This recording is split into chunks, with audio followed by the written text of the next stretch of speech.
Hey everybody, it's Drewberry here. We got a new season in Marvel Snap. We got season number 2 just released. So if you log in now, you're going to see that it's already been changed. It's Love and Thunder for the movie that's coming out shortly. Thor, Love and Thunder. I'm really excited about it. It looks pretty fun. I'm going to break down the rewards that are in the system right now and the new card that's been released. It's also really worth mentioning that the game is now live for Australia and New Zealand, so if you live in that area, you can jump on board and start playing Marvel Snap. Otherwise, if you're in other regions of the world, there's ways to do it. You can figure it out with a quick Google search. So let's get right into this. So we have our new card, Thor. It was about time that Thor would join the game. I think they purposefully let him not in the base game and waited for this season for the movie to line up. Very Marvel-like.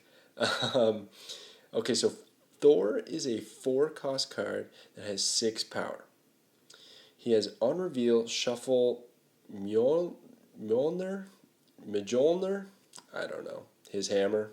I'm going to say his hammer, okay? Shuffle his hammer into your deck. Okay, what does his hammer do? So his hammer is a 0-cost, 0-power card. On reveal, give Thor plus 6 power. So I've already seen some early comments about this card.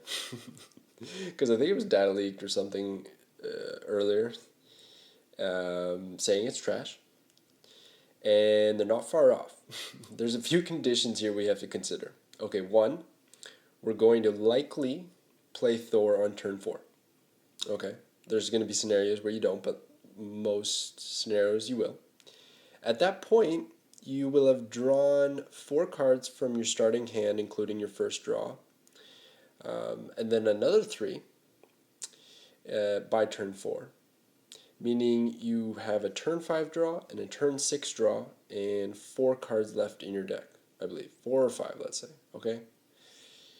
Not very good chances that you're going to draw the hammer if you don't have a tutor or some sort of method of pulling the hammer out of your deck, like Jubilee or something. But that's not even guaranteed, right? It's just kind of getting a card out of your deck. You could also throw in like America Chavez to make sure that it's not, give it a higher chance rather of being drawn on turn 5. But then you know that if turn 5 comes around, you're not going to draw it. There's opponent's cards that could destroy it because it's in your deck, or steal it, like Cable. Yondu is another counter. So doesn't have a lot going for him. But let's consider this, okay? You do get to play the hammer, Mjolnir.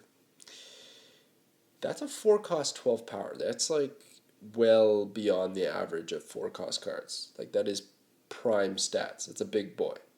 The hammer itself will take up a position. Let's not forget about that. You have to have an open location position to play this card, and it is going to do absolutely nil.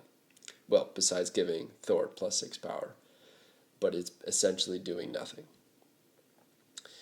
So, is he good? I don't know. With everything in Marvel Snap, we have to consider locations. We have to consider synergy with other cards, such as on reveal synergies. So his dad, Odin, on reveal triggers twice, is pretty good with the hammer. So this seemingly weak hammer on this one position, all of a sudden you're giving Thor plus 12 on your turn 6. That could be pretty good. It's a tough one to say. We'll see. Unfortunately, the only way to play with Thor right now is if you buy the season pass, you're going to get him immediately and you can start playing with him. Otherwise, you're going to have to wait a month. It's also worth noting that Wave, the previous for the Atlantis season, is now going to be in the collection pools. So you're going to be able to pull that through your mystery cards. That's just how they seem to be going about releasing cards. I predict that because of closed beta, they're only doing 1 card release per season, because that's a very slow pace. It's only going to amount to 12 cards in a year, and that's just much, much less than most card games. Mind you, they have the locations that seem to be coming out once a week, which kind of compensates for that. Honestly, I don't really care. So far, I'm still learning about Pool 3 cards, but that could eventually dry up, and I think they'd have to have more output. but we'll see. We'll see. Okay, let's get into the rewards here, shall we? So we got some nice variants. I'm a sucker for art. I'm an absolute sucker for this stuff. I don't buy it. I don't pay the money to get it. I just like looking at it and appreciating it, right? And the Thor, Lady Sif, and Heimdall, these are all amazing pieces of art. Love it. Love, love, love it. I don't even know how these characters connect, but I'm gonna go watch the movie. Maybe I'll find out. But they look amazing, so definitely recommend checking those out. Unfortunately, these three as well are locked behind the season pass if you pay for it. So let's have a look at that. So with the season pass, you get these three unique portraits of those same characters I was just mentioning, as well as their respective card variants. And then there's these two card backs. One of them is free, so everybody's going to get it if you play enough. And then one of them you have to purchase it. So I'm just going to quickly break this down. So with the free, if you're not buying the season pass, and you complete it by the end of the season, which is doable if you complete all of the season pass missions. I just completed mine about 3-4 days before the month end. Very doable. You will get 2,100 credits, 300 gold, 75 random boosters, so it could go to any card in your collection. One card back, which is this one right here, like the mountain-shaped thing that's going on with the upside down. It's very Stranger Things, Thor and Love and Thunder like. And a card variant, which is a random card variant, which is fun. Think that's the same as last season. I didn't do the math on the other one, but it sounds about right. So if you purchase it, it's mostly cosmetic. That's the nice thing here. With the exception to you getting Thor right away. You get the fun new toy. That is a bit of a bummer. I wish maybe there was a way to like use a currency like enough credits to just get Thor because he's new and you want to try him. It just feels like sometimes the season pass is delayed, but regardless, you'll get 6 variants. So that's the 3 variants I mentioned and 3 random. You're going to get through those 3 portraits above, 2 card backs, which is the 2 right here. I absolutely love the hammer card back.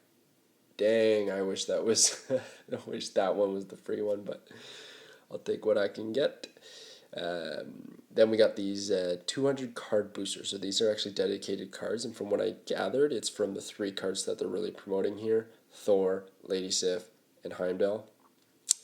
You're gonna get 75 random boosters, the exact same as the free path. 1,200 gold and 2,500 credits. Now, mind you, I have included the free rewards as well in this edition, right? So it's not like you're not going to take the extra 2,100 credits. No, it's like actually only if you're doing the purchased route, you're only actually getting 400 extra credits, right? But you get a lot of extra gold, a lot of cosmetics. That's really the true benefit here, and playing with Thor. But yeah, it's pretty cool. I like it. A lot of great artwork. And then the rank rewards also changed as well. Now there are seemingly the similar rank rewards as in credits and gold, etc. From what I'm gathering, not 100% confirmed. I believe they decreased the reward for credits after Infinity. I don't know what that's about.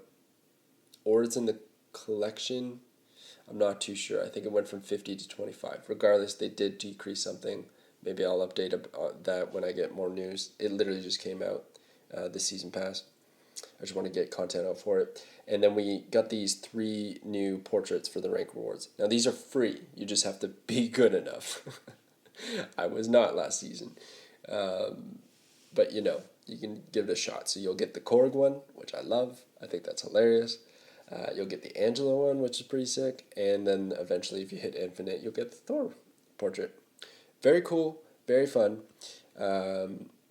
Overall, it's pretty well what I was expecting in terms of them copy-pasting what they did with the last season. It's nice to see that they're expanding the release. I'd still like to see that at a faster rate, or maybe global release maybe next month would be fantastic. But we'll keep going until then. And overall, I think the only thing I would like to see is maybe more cards in the future. or new locations. They didn't do that this time either, but they seem to do that with patch notes, which that's fine. That's fine. That's cool with me. That's cool with me. Anyways, have fun playing. Check all this stuff out. Log in. You can see it all there. It's all publicly available, so this isn't anything new. If you like the video, just give it a like, subscribe, do any of that stuff. I'd appreciate it, and thank you for watching. Catch you later.